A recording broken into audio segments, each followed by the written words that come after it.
Hi guys, it's Mary Avina here. I'm here to show you a very average game of snooker, but the important part is that as you have requested, I'm showing you the English.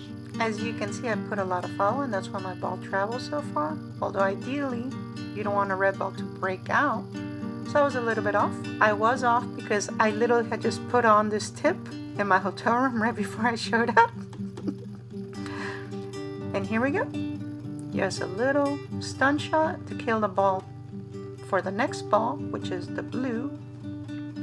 So that was just below center.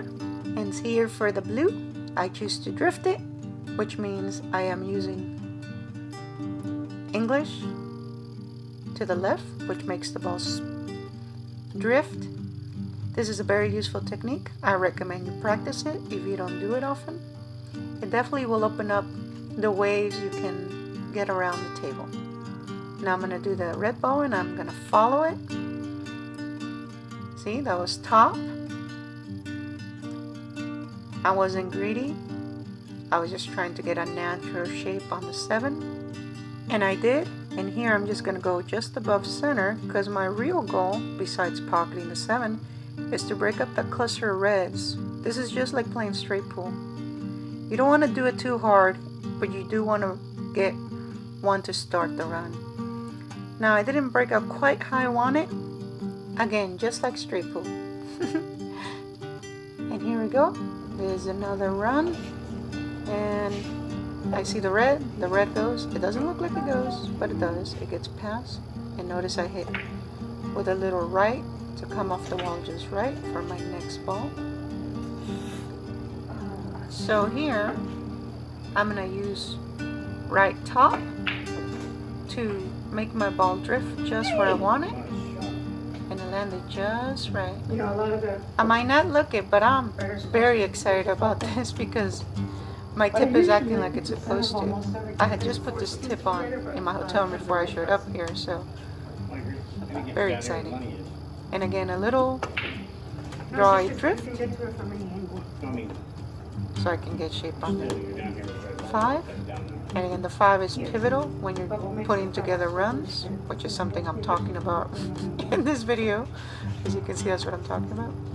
Again, a little draw with a little drift. There you go. So I drift across for the next red. Beautiful. Again, I'm very excited in this run. Gotta take advantage of that 5 ball. That 5 ball is pivotal. You want to have beautiful runs because you can get to it from any angle. And here I go with a little top. And I'm drifting, and close to perfect. See, I want it to be a little bit shorter than that, but that's good enough because of my next shot, because there's only one red left. Here we go. Little draw. And again, I travel a bit further than I wanted to, but because of the angle, I just accepted it. And here, the reason I don't show you the English is because I missed it. And it hurt. It really hurt. Missed it by a mile. Oh well. Well, here we go. I'm on the 3. And again, a little draw. Just a little, because the brown is just right there. And the brown is a little bit trickier, so I gotta put a little just under center to make sure the ball bounces and I have a perfect shot on the 5. And here I am drawing with a little right bias. Now I wasn't supposed to hit the 6 ball. Some minor error. I still hit the rails like I was supposed to. And here I'm just using natural just below center, letting the natural angles work for me, and it works. Hits it just right. Then someone puts their head in front of the shot, so I have to pause, and here we go. It does feel painful to pause in the middle of a run a lot of the time. Thank you for watching me play a little snooker with English shown as requested. Keep the good ideas coming. Princess Tiger out.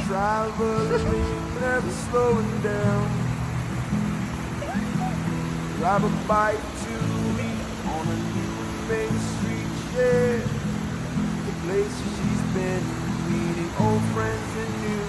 Don't you wanna say you live this much is true. All of her friends can wait for her to arrive.